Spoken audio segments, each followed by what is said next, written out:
Monday, I will be joined by the one, the only. Some might call him, I don't know, the Jim Gray, if you will, or who else we got? Who's my Al Michaels, Joe Tessitore? He is the play-by-play guy for PFL, which I surprisingly, by the way, on Twitter, you're at what? By the way, hello, OC, how are you? Wow, you don't even know your best buddy's Twitter handle at Real OCSports? It's shameful. Well, I just wanted I wanted you to say it. I did know it. I did know. Oh, it. okay. I still don't All know right. what the real is is there a fake OC Sports out there? There's a lot of fake OCs. Yes. He's pretty much a friend now. I mean, he was like a coworker and, but like now he's full-blown friend. Invited me to his wedding, although he invited me like a week before. Still counts as an invite. I didn't go. The thing that I regret the most that I didn't go to is when this man won $1 million on New Year's Eve in New York City. I could have been in the VIP section watching my guy get bludgeoned until he eventually won, because that's usually how his matches go. Yeah, that's how they went. Now I'm just retired. I got some salt and pepper in the beard, so I'll be sober, I guess. Your two babies have aged you, my friend. Yeah, I've got like two gray ones that have come in, and everybody likes to point it out. I think I have two on like the side, but you're like full blown salt and pepper. We're the same age, but you could tell who's lived the harder life, because I just. Well, that's because you fought. That's because you fought. I'm taking too many punches, and I have children now, so it's just I'm an old 39 years old. Yeah, when you showed up to the radio station and your eye looked like a I don't even know what it looked like a pumpkin or something. That's why you have gray hair. I'd have gray hair too if I got my face beaten in like that. But you're the champ, and now you're the play-by-play guy. And I actually watched it. I watched it specifically for you, not to blow smoke up your keister. But I was actually very, very much entertained by it. Normally, I'm like the casual fan, the guy that watches, like in golf, right? I'll watch all the majors. I'll watch the Masters, the U.S. Open, blah, blah, blah, blah. Tennis, same thing. I'll watch Wimbledon.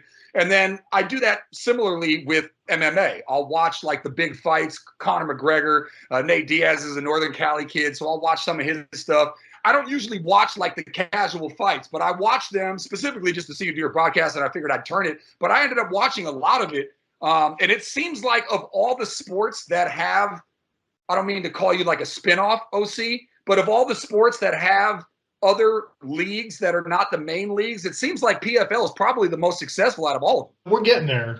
Better broadcast deal than any of the other competitors. The UFC is obviously still the market leader, so to speak, but you got to have healthy competition. Serves everybody. Healthy competition or alternatives serve the athletes, serve the job market, all that good stuff, right? And that's the same is true of the NFL. Like, none of us are ever going to view the USFL as like real competition. They play in a different season and everything.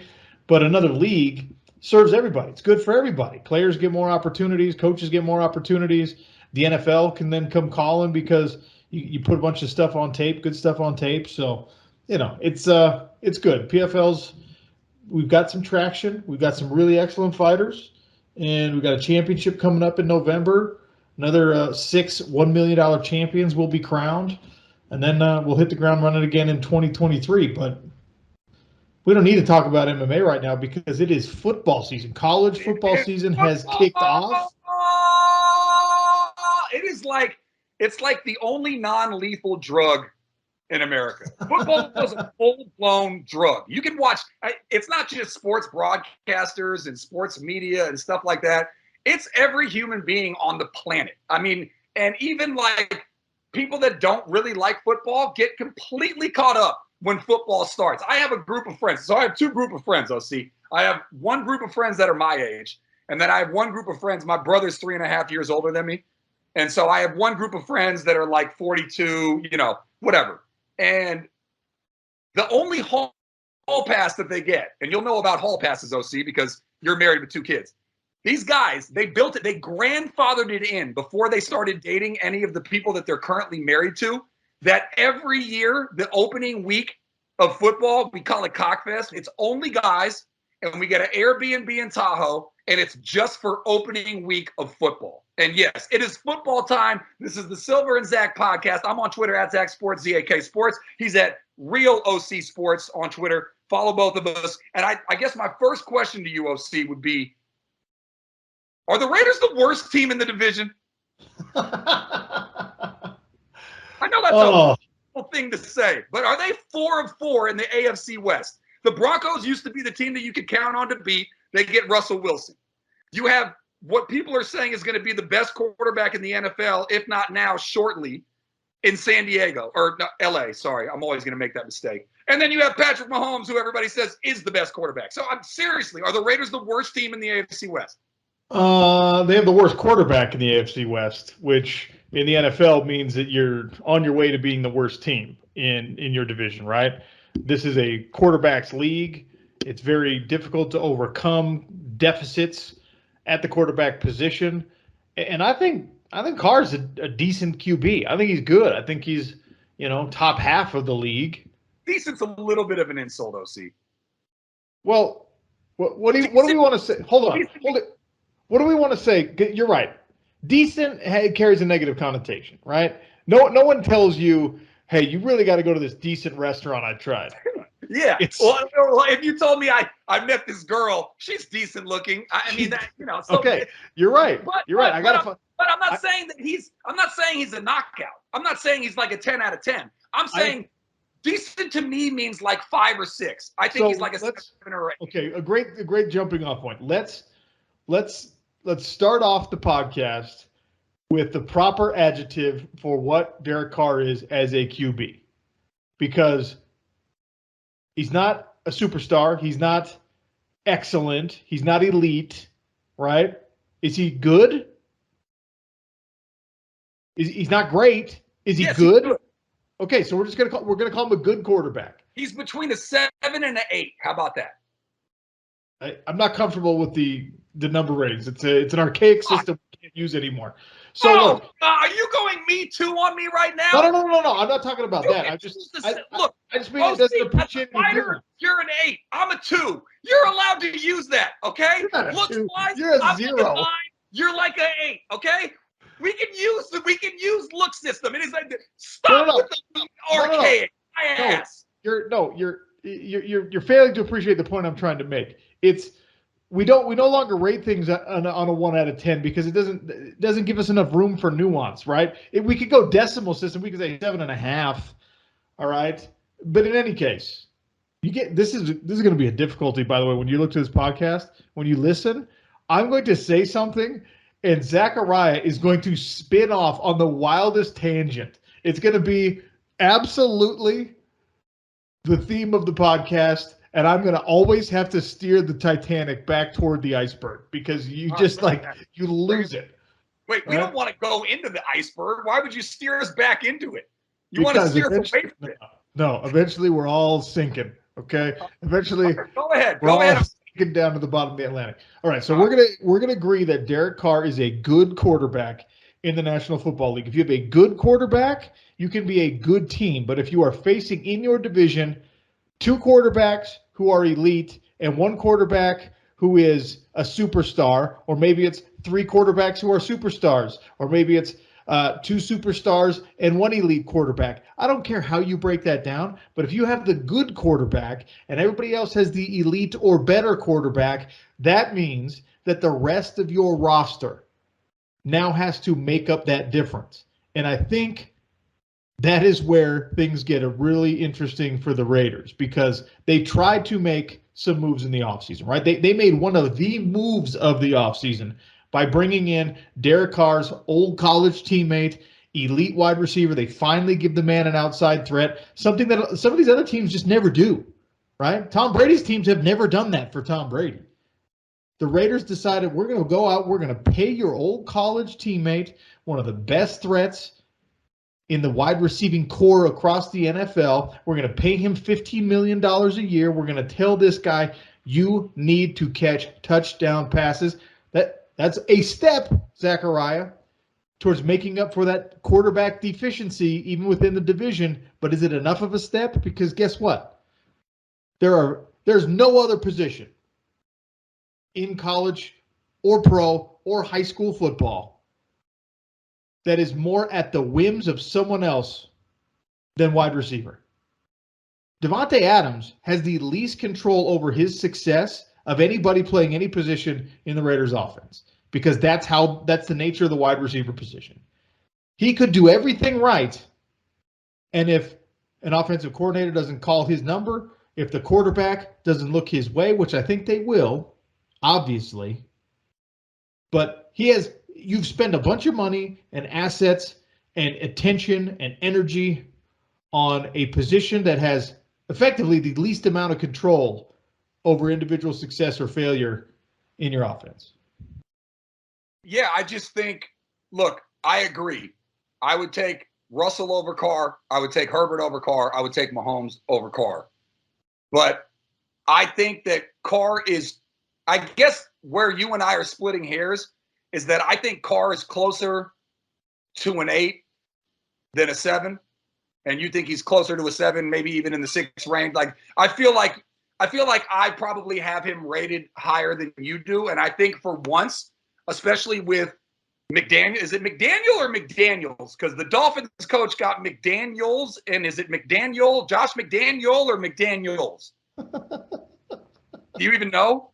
Anyway, one's McDaniel and one's McDaniels. It's very annoying. But I think having that. It's old McDonald had a farm, and McDonald's serves over 1 billion. Okay?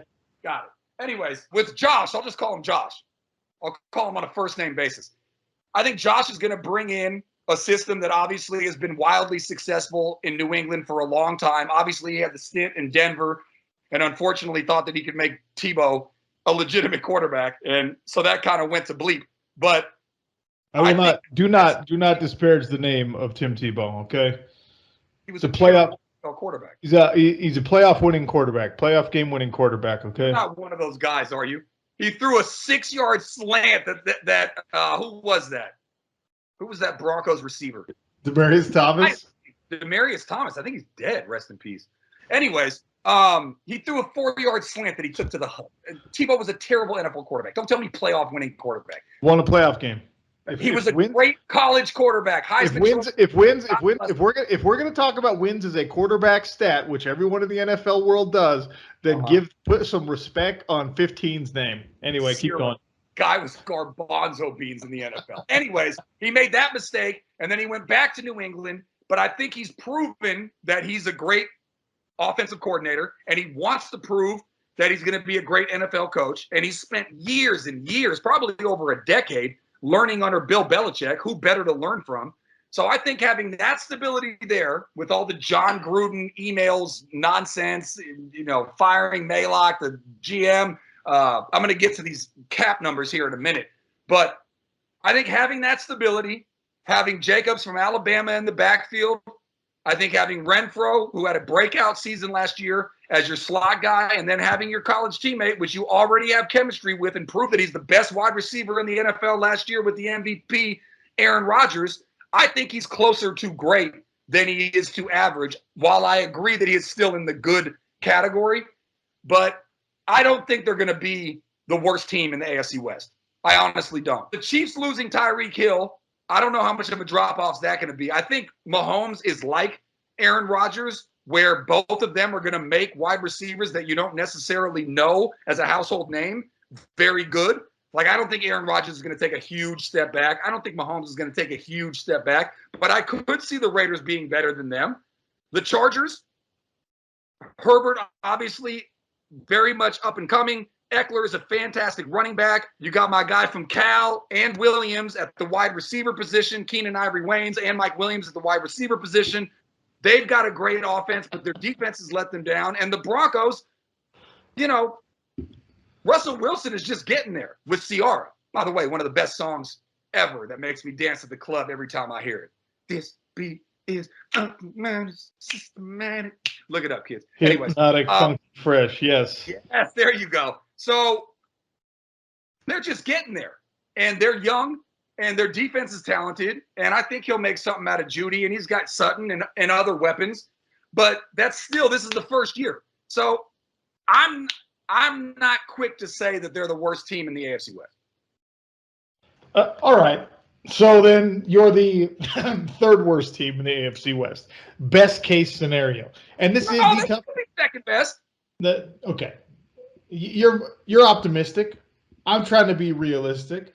I think that the right thing to do for Raider fans is to understand that you have an uphill climb even in your own division, and you've got to try and figure out how to close some of these gaps. Now, the best way to close some of those gaps when you're talking about your offense is to acquire talent like they did in an offseason, is to create matchup problems, is to exploit some creativity, and that is, of course, where your coordinator comes in, where your play caller comes in.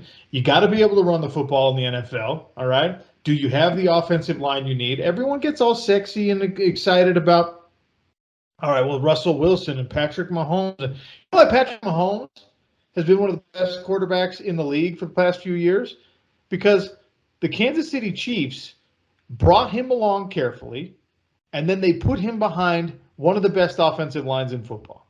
Well, not the year that they lost to the Bucs. Well, that's why they ended up losing to the Bucs. They put him behind one of the best offensive lines in football. He made his life a little bit easier. Everyone got all excited about his off-schedule throwing and his arm angles and all that kind of stuff, and that's what makes the highlight film. But you have to be able. You get Clyde Edwards-Helaire running a football for over 100 yards a game. It's because your offensive line has to carry some load. So the Raiders, when you regress to the mean, when Devontae Adams has a bad ankle for a couple of weeks, and when Hunter Renfrow is, schemed out of a game or something like that because they decide that they got to take him away as a weapon, you have to be able to hand the ball off when everyone knows you're handing the ball off, and you got to be able to get push and get yards and get first downs and keep drives alive. And that is just as big of a question with this Raiders team as anything else. Are you going to be able to do that? Because the Broncos are going to be able to when they have to. The Chargers are going to be able to when they have to.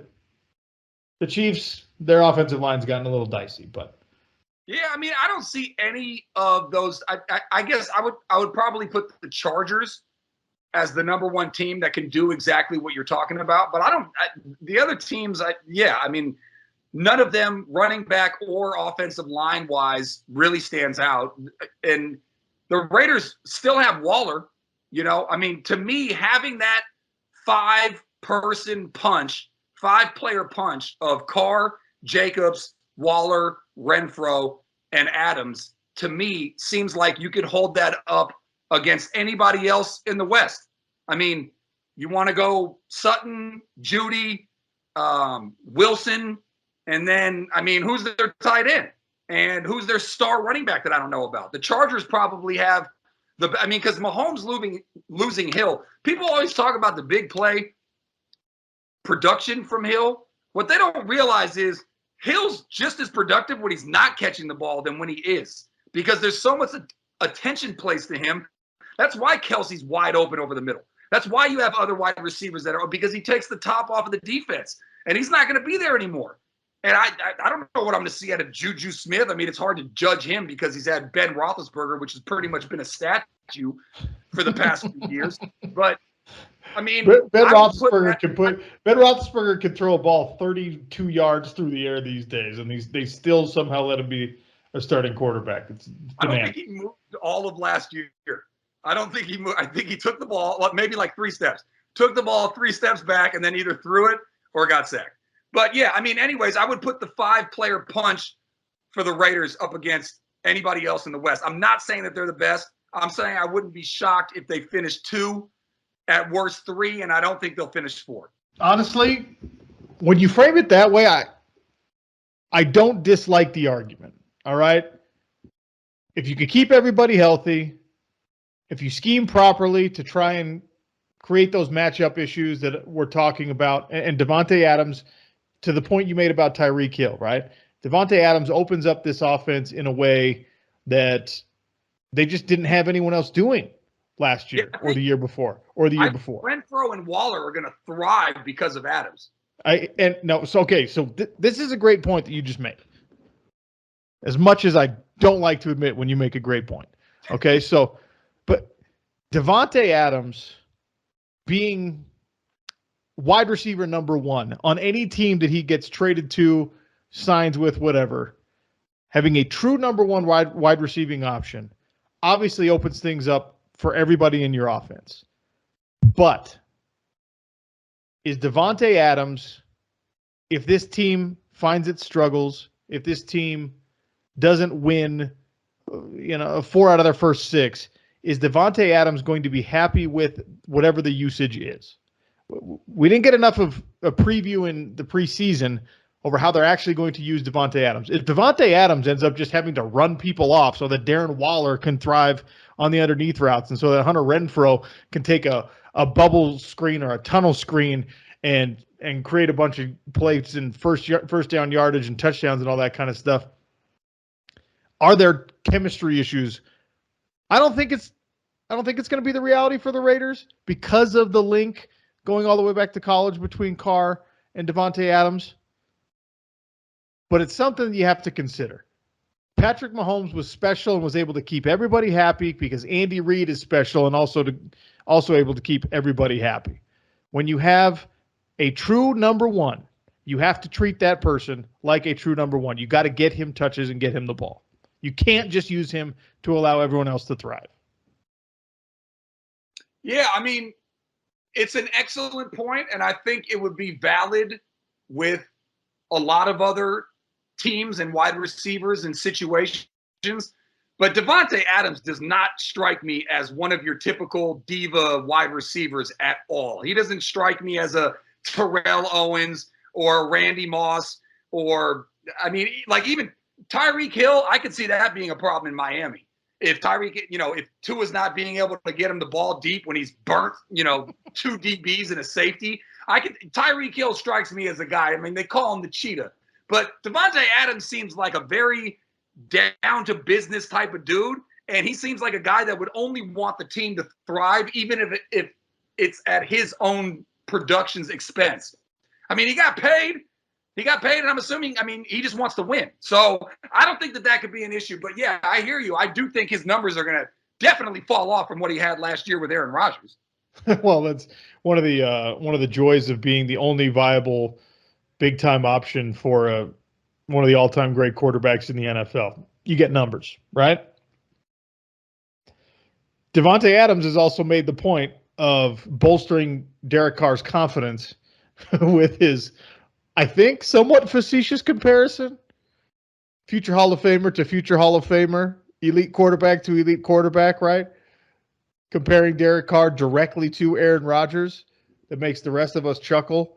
But Davante Adams, he might very well believe that, or he's trying to speak that into existence. I hope he's right. I want this Raiders team to defy my expectations. But you framed the discussion and the question with, is this the worst team in the division? Not is this the best team in the division, because that's not even within the realm of possibility as we talk about it in a preseason before we and look, Sunday, September 11th, maybe we find out something that I don't know about these Raiders. Maybe it's the perfect recipe, the perfect mix. Maybe Gruden was the problem. Maybe. I don't think so. Yeah, I don't know so much if Gruden was the problem. At this point, I would feel like McDaniel is more up to date, more current, more up to speed. I mean, not to call Gruden super old, and there's super old coaches that are still great, but I feel like he's more current, and I feel like he will do a better job of coaching than Gruden did. And I think that the continuity with the team is going to serve them well. And then obviously having Davante Adams, Jacobs in a contract year, Waller basically fighting for they might get that done before the season starts. But I feel like there's a lot there where, I don't know, I feel pretty positive about them. Now, I want to get dorky with you, Sean, if you'll allow me to. I want to get into the salary cap and how astonishingly horrible the numbers are. And it kind of goes to what you said when you're like, look, if they take Davante out, they scheme Renfrow out, Waller's covered, they got to be able to run the ball. The offensive line is atrocious. They were historically bad last year. I think they were 31st in the NFL. I think the Dolphins were 32nd. And just to give you a breakdown of their active roster in terms of percentage of the cap that they're spending on the position. Special teams, they're spending $7.2 million, 3.5% of their cap. Offense, they're spending $68.9 million, just call it $69 million, 33.33% of their cap. Defense, they're spending $60.4 million, which is about 30% of their cap. And then dead cap, OC, are you ready for this? $40 million in dead cap. That's the number you want to hear. That is 20% of their salary cap is on dead money because they've drafted terribly, signed terribly. Where does that even go? For Henry Ruggs, the guy that killed a woman in a DUI, he's in jail now in Vegas, driving under the influence and killed a lady. I don't even know where that goes. Does that money go to dead money? He doesn't get that money, does he? I do not know the particular deep nuances of player contracts that are in prison. No. Gotcha. Anyways, and then they have $6 million on the IR, so that's $46 million of people that are not playing for 23%, 24%, and then practice squad $3 million, $41 million in dead money, and they made the playoffs last year. I mean, that's crazy. Okay, so no, look. So what you just talked about is being cap overachievers, right? When you have salary cap problems, roster makeup problems, and you still make the playoffs, you are an overachiever. That's okay? Crazy. Yeah. Being an overachiever is not a winning formula in the NFL, unfortunately. Because it doesn't happen frequently. It's not sustainable, yeah. right? It's an anomaly. Yeah. Like there's teams that have done it, right? Every once in a while, every blue moon, we would get a 7-9 division champion playoff team that then goes and wins, right? And you're just like, oh, Seahawks yeah. beat the Saints. Perfect example, right? Like, yeah, overachieving is fantastic for the story of overachieving, not to get a Super Bowl, not to deliver what your fan base needs, not to create dynasties. Overachieving is fantastic for you and I to come and talk about on a podcast, game by game. But if this is a Raiders organization who is trying to shake off decades of underperformance and restore itself to former glory in a new location with a fan base that's excited about them, you can't have mismanaged cap. You can't have a reliance on player personnel overachieving or a roster as a whole overachieving. We made it to the playoffs despite our $40 million in bad cap money. That's not a headline you want to read about your squad, Zachariah. Yeah, no, 100%. And all it makes me do, and I do this often, I'm a big what if guy. And I know people hate that, but I do that all the time. Like I'll say, for instance, Kevin Durant, what if he didn't wear one size bigger than his actual foot is and his foot wasn't on the line? They would have advanced to the Eastern Conference Finals, and who knows what would have happened with the Nets. I'm a big what if guy. People hate that. Woulda, coulda, shoulda. I do that all the time. Like, I don't know if you remember this, but like, what would it be? 4 or 5 years ago, Patrick Mahomes was playing Tom Brady in the AFC Championship game, and somebody was offsides or something, or it wasn't called. There was just one play that Tom Brady threw an interception, and the Chiefs were offsides. And it was just like, well, if he hadn't had his hand 4 inches past the line of scrimmage, Tom Brady would have thrown a game-ending interception. Instead, he goes on to win his 150th Super Bowl. I'm a big woulda, coulda, shoulda. I look at things in terms of the circumstance and what actually went down and how closely it could have went the other way. So my first reaction to this is, what if the Raiders had $40 million that they could be putting into other players that would be productive for them on their team right now? That's how I look at dead money. It's a shame when you have a front office that puts you in that situation, because to go even further dorky, OC, The defensive line, they're spending $36 million on 17% of their cap. Quarterback, $20 million, about 10% of their cap. Offensive line, which, by the way, million. Is a bargain now. If we're talking about Derek Carr as a good quarterback, is a guy that you think can be part of that 5-man makeup that's, as good or better than anyone in the West, that is now a bargain price for a starting quarterback in the National Football League. Oh, yeah. They're making like $50 million. Isn't Aaron Rodgers making $50 million? That's like 49 point something. Yeah. And I'm sure they're going to take care of Carr. And Carr's one of those guys. He's a Christian dude. He gives to charity.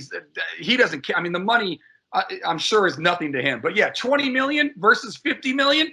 But the problem is all that dead money, they're not even being able to take advantage of the fact that they're only paying him $20 million. Like I said, they're spending $17 million total on their offensive line. $17 million. That's 31st in the NFL, OC. And that's probably where they'll rank in terms of efficiency on the offensive line. You get what you pay for. Absolutely, you do. And that is one of the difficulties of team philosophy being very Raider-esque. Teams that have built themselves into contenders, teams that have built themselves into dynasties, they have these very underwhelming drafts for their fans, right? Or they'll have very underwhelming off seasons from a name recognition standpoint for their fans.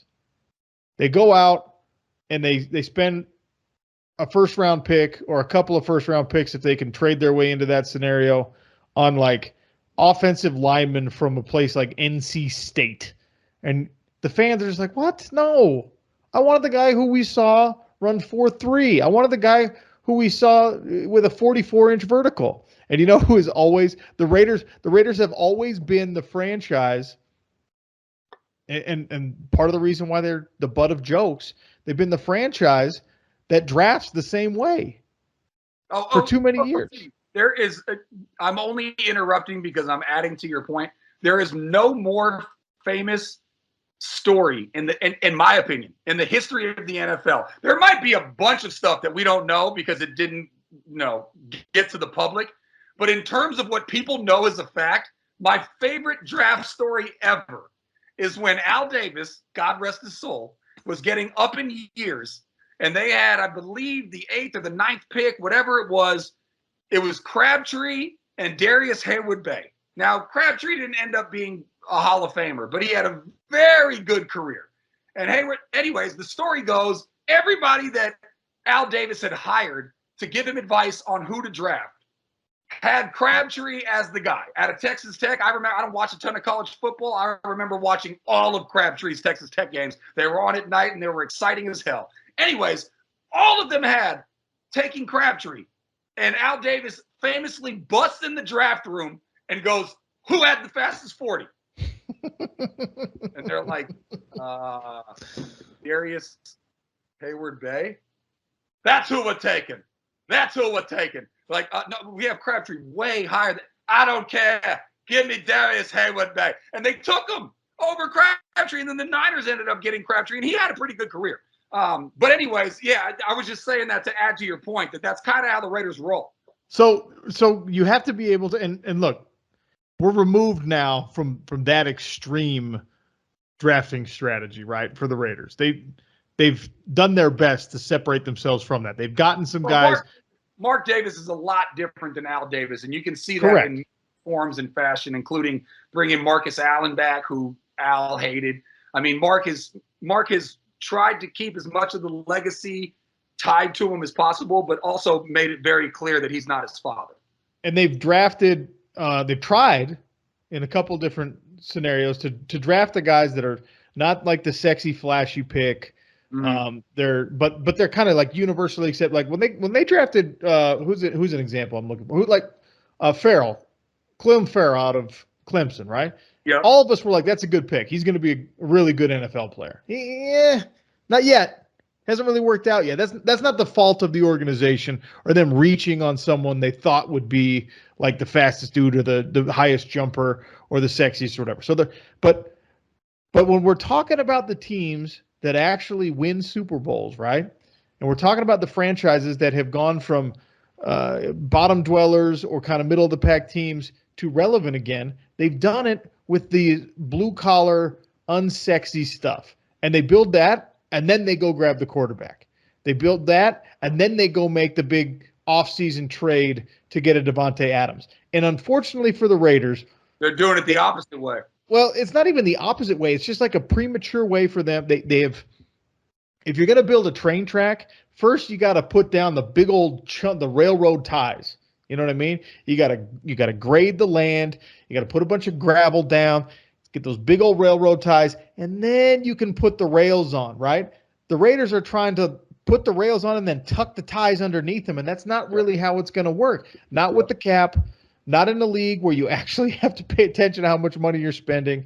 And that's why you look at their offensive line spending. It's going to bite you in the ass. Go look at what the Buffalo Bills did with their trenches. Go look at what the San Francisco 49ers did a decade and a half ago, right? Before they brought in Colin Kaepernick or Alex Smith or Jim Harbaugh or whatever, they were drafting offensive linemen out of the University of Idaho to build a foundation, and the Raiders have not yet banked that.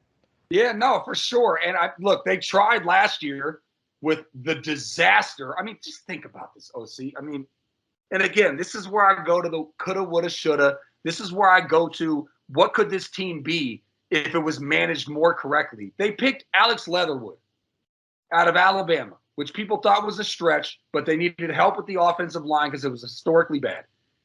They released them, and their cap situation of $41 million in dead cap would be even worse if the Bears hadn't claimed them. The only teams with more dead cap, and I'm by the way, I should source my sources here. RaiderRamble.com is where I'm getting all this info. If the Bears had not claimed him,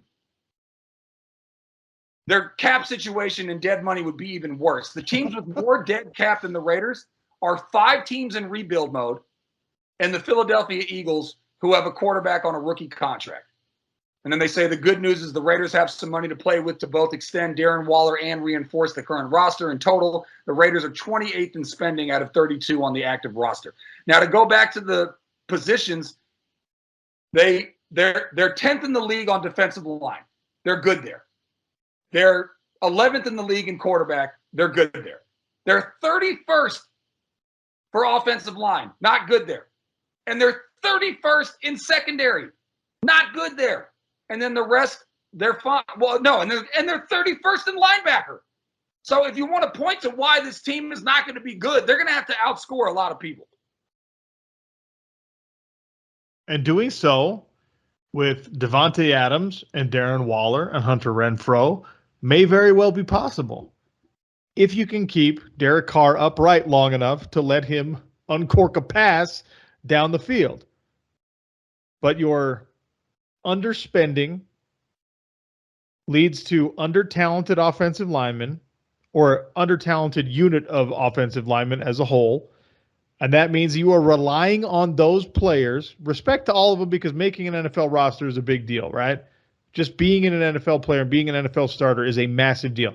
But you're relying on your offensive line to overachieve. You're relying on your defensive, well, 2/3 of your defense to overachieve. Your linebackers and your secondary, your second and third levels in the defense now have to overachieve relative to their salary, relative to what you have spent on them. And look, I think they've got a formidable pass rush duo. That's part of why the spending you talked about on the defensive line is pretty good. Chandler Jones is the best pass rusher that's not talked about enough in the NFL. They spent some money on Max Crosby. He's a great player, right? So you got a formidable pass rushing duo that can make your secondary's job a little bit easier. But that can cover up a lot. If the quarterback doesn't have time to expose your DBs or your linebackers or whatever, that can go a long way.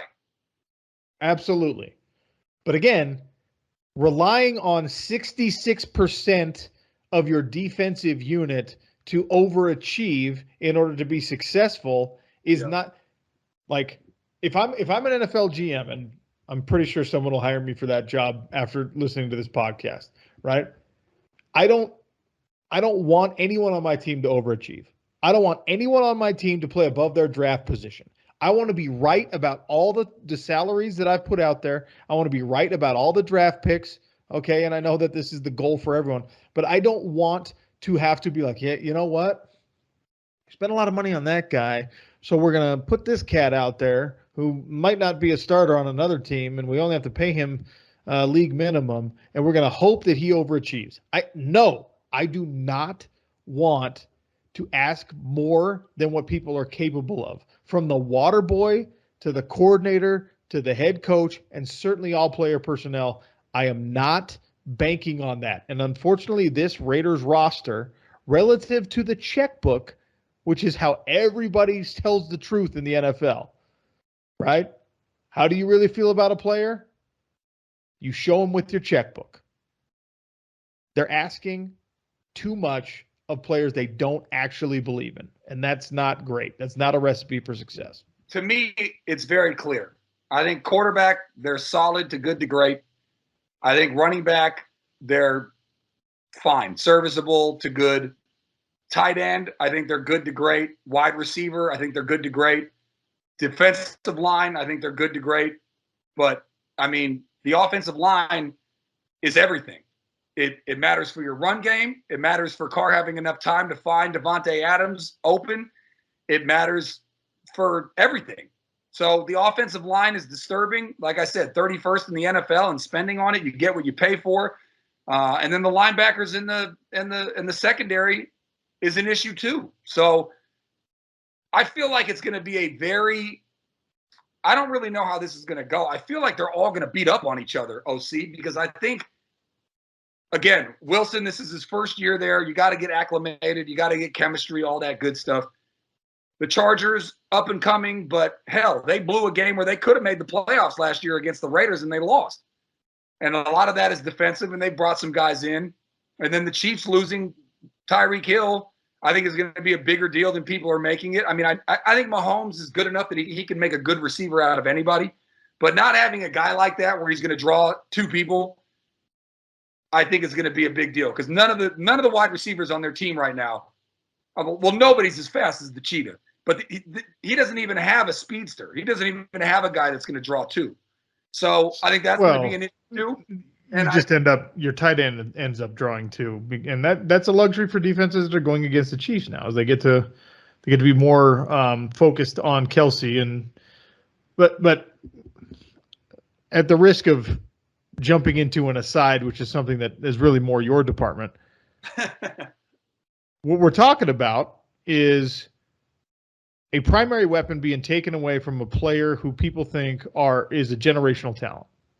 People talk about Patrick Mahomes as like the guy, right?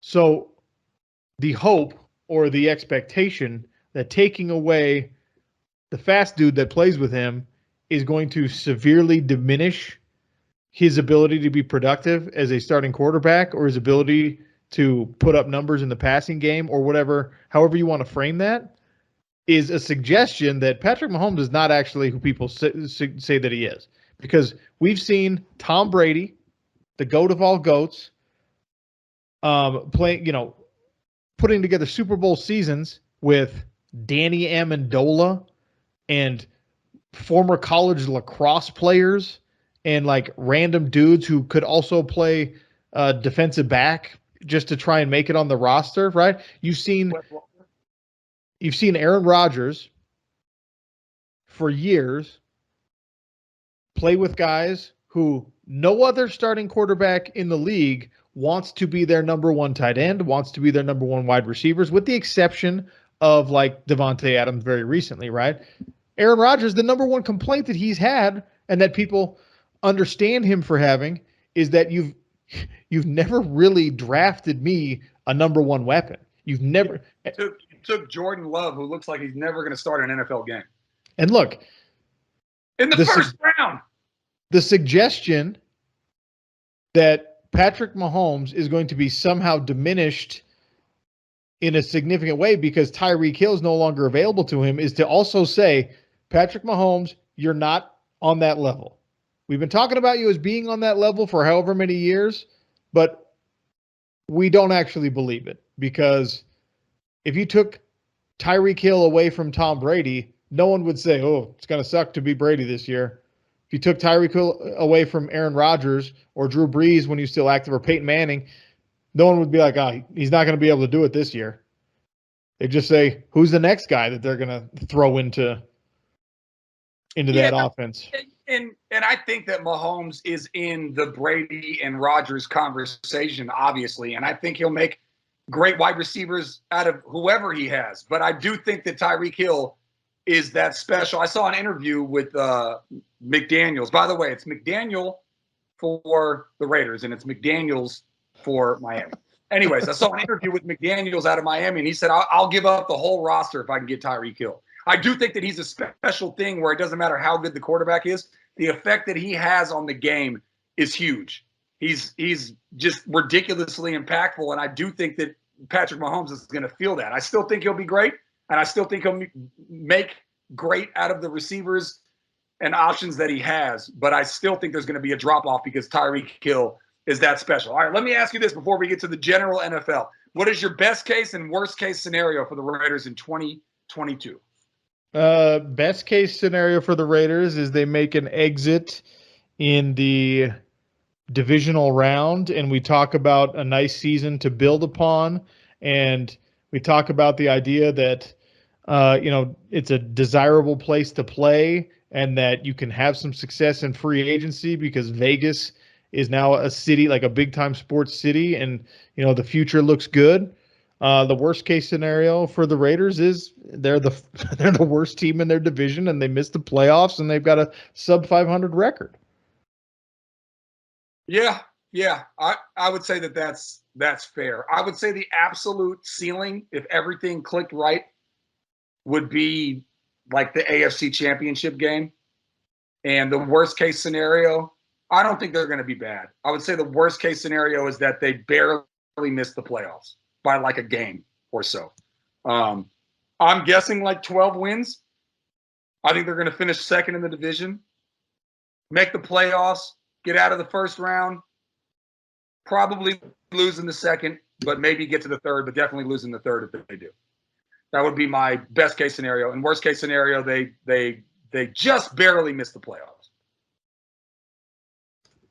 Okay, I like it. I mean, we'll find out a lot about this team in week 1, right? I mean, you're not really who you're going to be until about week 6 or 8, but we'll find out where their starting point truly is with that offensive line we've been questioning, with that defensive secondary that's going to be tested early and often because they hit the ground running with the Chargers on September 11th. All right, real quickly here, I just want to touch on a little bit of college for the college people out there. Your Utes down to the swamp, favored by 3, lost the game, terrible interception at the end of the game. What did you make of it? Bad day for the Pac-12. Oregon getting mopped. Can't win if you don't tackle. Cannot win in the game of football if you cannot tackle. All right? As simple as that for the University of Utah. They make even 50% of the missed tackles in that game. It's a 10-point victory for them because they stop drives and they get more offensive possessions. They end up with a bunch more time on the clock. Their offense played pretty well. Obviously, Cam Rising could have done a better job of not staring his receiver down and trying to force the ball in, especially when you had 2 more downs to live to at least force a tie at the end. But he made plays throughout the game. Mistakes are going to happen. This is a program in Utah that has buttered its bread on the defensive side of the football for 18 years. And the tackling, and actually even the tackling was atrocious. Like, go watch the game. They missed so many tackles, not just on like, 1st and 10 and the guy gets 6 yards instead of 4. They miss tackles when it's 3rd and 7. You've got the quarterback dead to rights in the backfield for a TFL, for a sack, whatever, and you miss that and allow them to convert. That's unforgivable for a team that is quote unquote defensive minded. You cannot win if you do not tackle. All right, quickly here, Pac 10, 12, it was 8, then it was 10, then it was 12. Now it's going to go back to 10, I believe, if UCLA and USC switch conferences. Another horrible, terrible loss. Your quick thoughts on Oregon, Georgia? Well, first of all of us just have to get comfortable with the idea that the SEC is going to win every national championship moving forward, Ugh. with the exception of like Ohio State maybe being able to pull one or two out per decade. Okay. Ugh. It's just I don't want to get used to that reality. They're built different.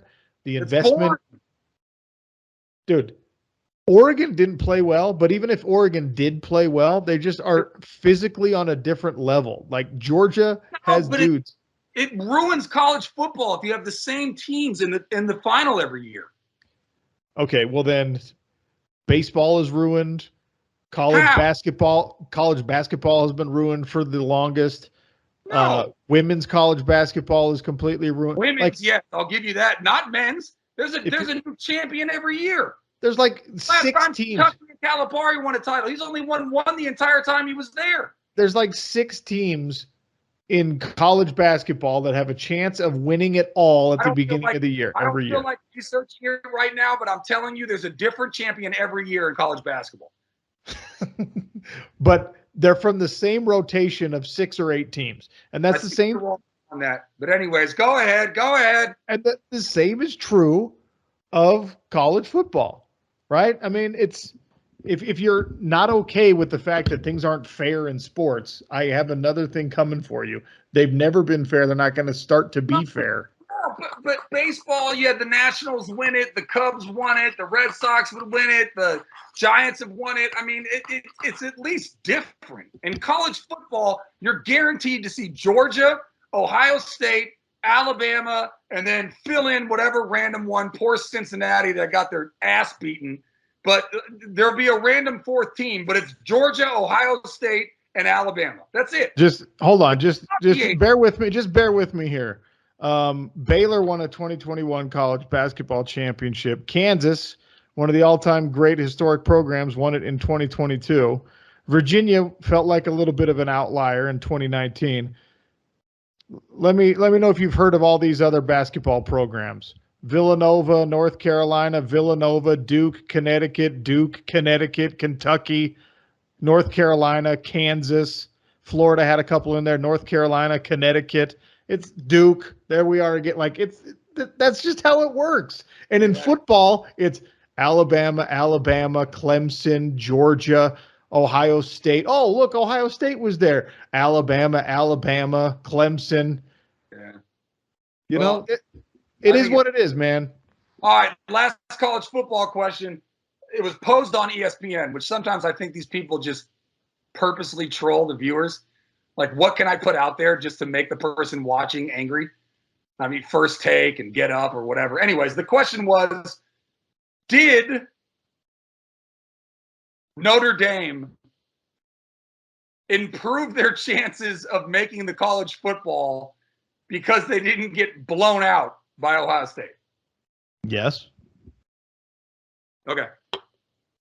So Notre Dame's got a tough schedule ahead of them, so like I don't think they're going to be a college football playoff team this year. If they win out today. But if you get blown out, like Oregon could win out, and they're not going to make a college football playoff because people are going to look at that game and they're going to say, there's no reason to put the Oregon Ducks in a college football playoff because they got murdered by Georgia. And they're going to have to play Georgia again in the playoff. We're not interested in that matchup. The committee's going to be like, unless they, maybe if they start a different quarterback. But if it's the same roster doing the same stuff, you get blown out in a game like that. It's honestly, it's the worst thing about a tiny playoff. It's the worst thing about college football is that we do not allow for the fact that teams can improve over the course of the season. We do not allow for the fact that you might have figured some things out or you might have improved, or maybe you just had a bad week on September 3rd. It was just a bad day for you. It's just a bad game. Like, you can win a Super Bowl with 7 losses on your year. You got to take the hard road through the playoffs, but you can win a Super Bowl. You can win an NBA championship if you've lost 30 times that year. In college football, you lose twice, you're out. You're done. And if you get blown out once, you're probably out. That's not a great thing. And that's why an expanded college football playoff, probably starting in 2026, with 12 teams, automatic bids for conference champions, that's going to be a better system. You're going to get the same champions. It's still going to be Alabama. It's still going to be Georgia. It's still going to be Clemson. It's still going to be Ohio State. It's going to be like that, but you're going to get at least more relevant games and better bowl games at the end of the season. And, we're all going to just everyone be comfortable with the idea that in a non-regulated, non-salary cap, non-draft situation, the best teams are going to stay the best, just like they have in college basketball on the men's and the women's side. And it's been like that in football for generations. I was surprised that they jumped from 4 to 12. I thought it was going to be more gradual, 6, 8, 10, 12. But anyways, I'm happy for it. To me, the more football, the merrier. It would be like in the NFL if you just took the Chiefs and the Bengals and then, whatever, the Bucks and the Saints. And then you just had 4 teams. To me, I like it better when there's more teams. So that's good. All right, we're going to end the podcast, the Silver and Zach podcast. Sean O'Connell, OC being Silver, me being the Zach. We did a ton of Raiders, did some college football. Now we're going to do the stupidest thing in the world, but I love it regardless, OC. It's called over-unders for wins for a team in the 2022-2023 season. Are you ready, sir? Yes. Bills, 11.5. Over or under? Over. Over. Buccaneers, 11.5 as well. Over. Over. Even though that their O-line is really banged up. I think they lost 2 guys for the season. All right. Packers, 11. Under. Mm-hmm. Chiefs, 10.5. See, this is where it gets tricky. Over. We've been talking about the AFC West for a long time on this podcast. I think they're going to beat up on each other, so I don't feel great picking overs on that. But you say over. I'd say over. All right. Rams, 10.5. Super Bowl champs. I'll say over. All right. Cowboys, 10.5. Under. Cowboys stink. All right. Wow. Niners, 10. Over. 10. Over? Over. 2 starting quarterbacks? You got 2 starting quarterbacks? You kidding me? It's a perfect situation. You believe in Trey Area? Look, you and I did a podcast together. You need to go back to our podcasting archives, and you need to bring out right after the 49ers lost the Super Bowl, and I said the week after, time to move on from Jimmy G, and you tore me down to the studs for it. And I was right then, and I was right now, and they've moved on, and it's probably a little bit too late. But anyway. Au contraire, my friend. You were wrong then, and you're wrong now. Why do you think they signed Jimmy G to be the backup? Because they don't believe in Trey Lance. Because they had no trade value presented to them, and so they were just like, I might as well keep him around. I call them try Lance, and they're going to fail. Broncos, 10. I will say. That's a tough one. I will say they're probably going to win 10. You got to do halves on these. I could do push here. Just say 10.5. Just say 10.5, and I'll take the under. Bengals 9.5. Over. Super Bowl representatives for the AFC. Over. Look, we know that the Super Bowl hangover, the Super Bowl loss hangover, historically has been really bad in the NFL. But this is a very young, hungry, and talented Bengals team, I believe. Chargers 10. Once again, AFC West beating up on each other. Got the Chiefs at 10.5. Chargers at 10. What do you say? Over. Oh, so you think the Raiders are going to stink? Colts 9.5. Over. Over. You like Matt Ryan? A little change of scenery for a guy who knows how to sling the ball around might be good. Jonathan Taylor Thomas in the backfield. He is great. JTT, what a reference. Home Improvement. How are you? If that doesn't date and age me, I don't know what will. Eagles 9.5. Jalen Hurts at the helm. Philly fanatic, crazy people out there in Philly. They love their teams. They threw ice at Santa Claus. They booed him. Under. All right. You don't believe in Hurts. Ravens, Lamar Jackson, contract year, 9.5, OC. What say you? Over. Over. Like the Ravens this year. You know their whole backfield was injured before week 1 last year? I'm not even kidding. Is that true? 4 running backs went on the IR before the season started last year. That's rough. And then Lamar got hurt late, and they still won a decent amount of games. Browns, good old Deshaun Watson, a little rub and tug, if you will. What is it? I can say that on the air, right? Is it 11 games that he's suspended? It's 11 games that he's suspended. Look, okay. Just give me an under on the Browns because you don't even have to tell me what the number is, and I'm taking under on the Browns. Well, it's 9.5 for your records. Well, you could have said 4, and I would have said under. Yeah, I kind of like the under on that too. How are they going to survive 11 games with, what is it, Jacoby Brissett? Yeah, right. That's who it is. Vikings, good old Kirk Cousins. You like that? You like that? It's one of my favorite drops. What's the number? 9. You know what? Over for the Vikings. Okay. Titans, number over. 1. Over. All right, it's 9.5. Over. Okay. Why do you like the Titans so much? I just do. Tannehill's one of the guys who's like actually made a real year-over-year improvement consistently in the NFL, and that's it's not something that quarterbacks are allowed to do, right? You're given a year. If you struggle, then they start to make plans about the next guy, and if you don't bounce out of it in that second year, they move on from you. Like Tannehill, Alex Smith, some of these guys that find a new place and just prove that they can do the job wherever they're at. I have a lot of respect for that.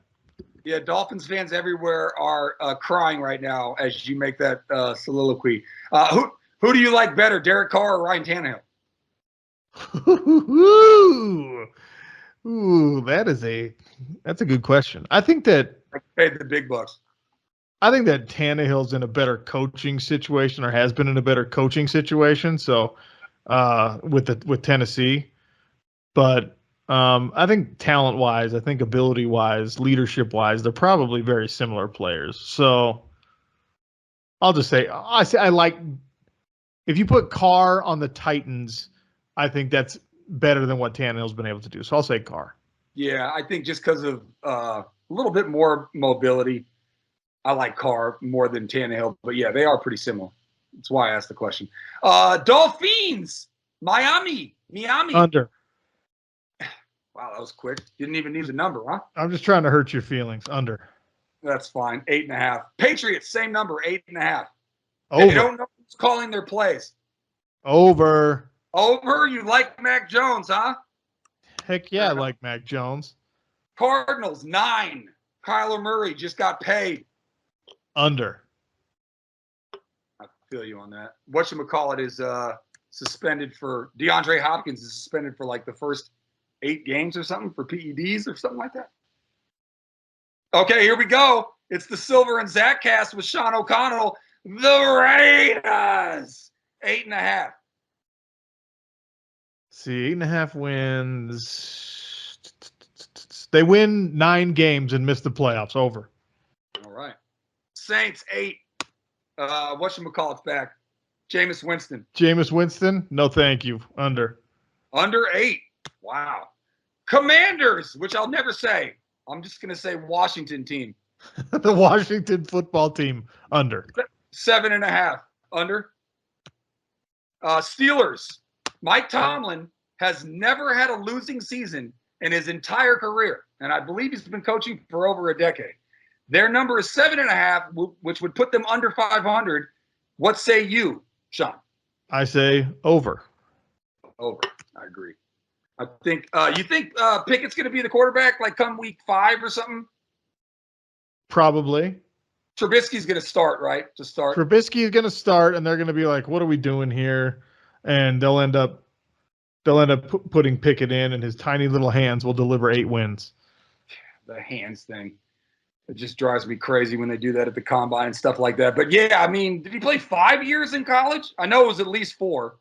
And it was in the same building, the practice facility for the Steelers. I mean, there's got to be a huge comfort level. This is not just like throwing a rookie and throwing him, putting his feet to the fire. I guess, but man, it's like I watch a lot of college football. It's my first love. College football and NFL football, it's a different game. So like, even though it's better, I guess, for you, you don't have quite as much of an adjustment if you're in familiar, friendly environs, but the game is so different. I don't know if there can really be an advantage found there. Yeah, it moves that much faster. I hear you. Giants had, by all accounts, the best draft out of any of the 32 NFL teams. They stand at 7 over/under. OC. I'm not a believer in the Giants as a franchise. Like I think that New York, they won 2 with Eli. They've correct, but I think that more recently they've relegated themselves to kind of it didn't even work. I mean, Saquon Barkley was a pick everyone wanted. It made sense, right? Even though running back is being devalued, and they just have gotten unlucky. So I'm going to say under on the Giants just because they're very prove it to me. Daniel Jones reminds me a lot of Eli. And I never thought Eli was a good quarterback, but 2 Super Bowls is 2 Super Bowls, and especially when you beat Tom Brady in both of them. He just seems like that stoic, not going to give you a good comment for your article in the paper or online or whatever. But he reminds me a lot of Eli, and if the draft is as good as they're saying they are, but 7 is a lot. I mean, but a less punchable face than Eli Manning. Eli Manning had that like petulant little brother face on all the time. He just looked like he was about to throw a tantrum no matter what he was doing. Yeah. Well, he became a meme. The Eli face was like a thing. Yeah. Bears, 6.5. What do you got on the Bears? Over on the Bears. Oh. Huh? I'm a believer. Over on the Bears. Really? I'm going under 6.5, but we'll see. I'll put my own, and then we'll revisit it. I don't know, quarter of the way through the season or something like that. The Lions, Hard Knocks hype is always real, OC. Everybody's picking them as the sleeper. I swear to God, it's just because of the HBO show. What do you make of the Lions and that nut job head coach they have? Their over-under is at 6. It's because they're so likable. The whole franchise is just full of guys that you're just like, I want them to be successful. I want that guy to be good. I want that guy. No, they're under. They're gonna win like 4 games. You don't believe in my Cal Bear, Jared Goff, huh? Dude, I actually love Jared Goff, man. Jared Goff, really? I think he's very, very impressive. Took the Rams to the Super Bowl. Yeah, I know. Jared Goff is getting the Alex Smith treatment, and at some point, we're gonna put a little bit more respect on Goff's name. He's never been on a good team and lost. So why are you going under? You don't like Swift? Because he's not on a good team. Yeah. Yeah, by the way, Lions went defeated, lost every game in the season. Also have only 2 of 3 players, correct me if I'm wrong, OC. Jim Brown is number 1 of retired too early. But then outside of that, you have Barry Sanders and you have Calvin Megatron Johnson, 2 players that were still in their prime that just said enough of this. Like, I just have I'm out. I mean, maybe that's the curse. That's not a good thing to have on your resume if you're a franchise. All right, so OC has under for the Lions at 6. Jaguars, new regime. No more dancing with 19-year-olds at the bar. Good old Meyer. He's no longer there. They got a new regime there. Doug Peterson did a good job in Philly. I mean, made some quarterbacks look a lot better than I think they actually are. He's now down there, number 1 pick, Trevor Lawrence. They got some talent on that squad. They're over under a 6.5. OC, where are you? No, it's still too big of an ask. Like, a leap is hard from the doldrums of being just a crap franchise to respectable middle of the road type stuff is too big of a leap in one season. But on their way up, I hope, in Jacksonville. Yeah, I think Trevor. I mean, obviously, Urban Meyer was as Stephen A. Smith would say, an unmitigated disaster. All they needed to do, all the Jacksonville Jaguars needed to do, is speak to anybody who played for Urban Meyer in college football. Anybody. Well, what do you mean? He was a good college coach. Any player on the team. Anybody. The lowliest walk-on the roster to his starting quarterback. Talk to any of them and say, should we hire Urban Meyer to be an NFL head coach? And the answer from all of them would have been no.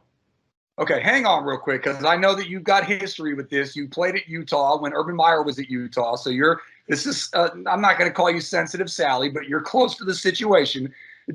Need I remind you that he was an incredibly successful college coach? Correct. So why would an NFL franchise not think that he'd be able to translate that to the NFL? He was a successful college coach because when you're a college football coach, you are God in that program.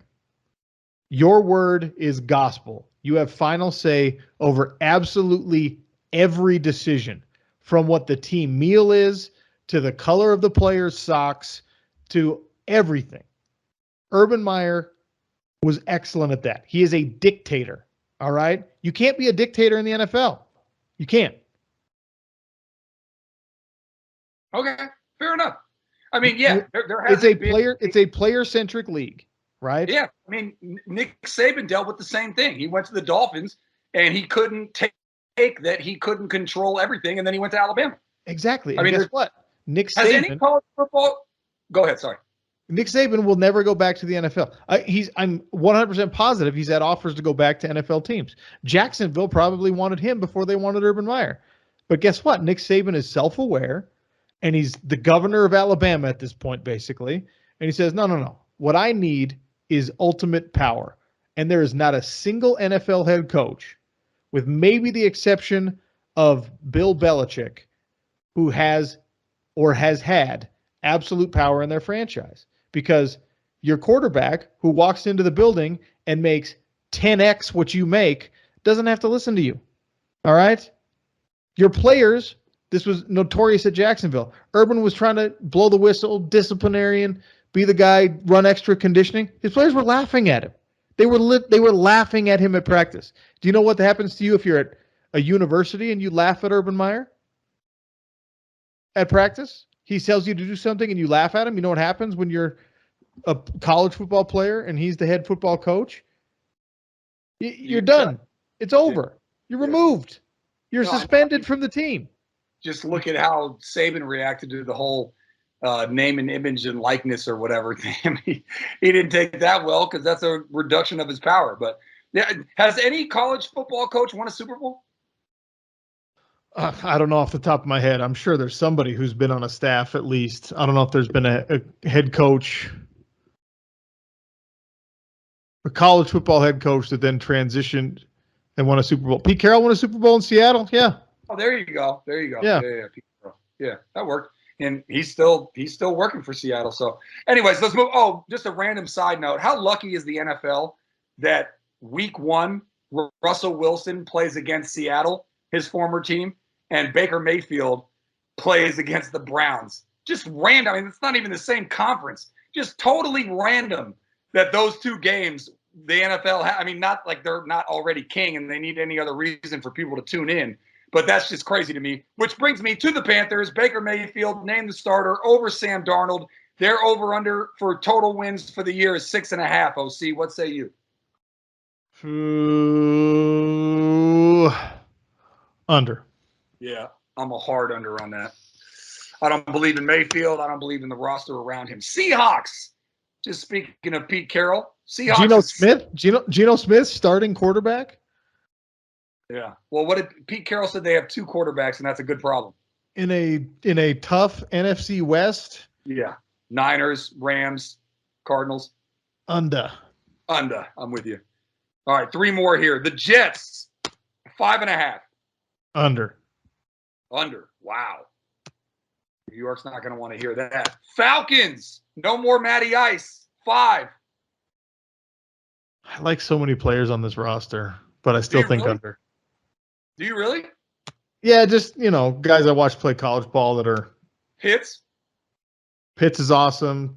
Tyler Algier. Like they got some guys that are just like backups and depth players that I think have an opportunity, but I still think they're not going to be good. The Houston Rub and Tugs, 4.5. I don't even know. They have a decent quarterback. Who is it? He's Davis Mills, former Stanford guy. Was he named the starter? Yeah, right. He was named the starter.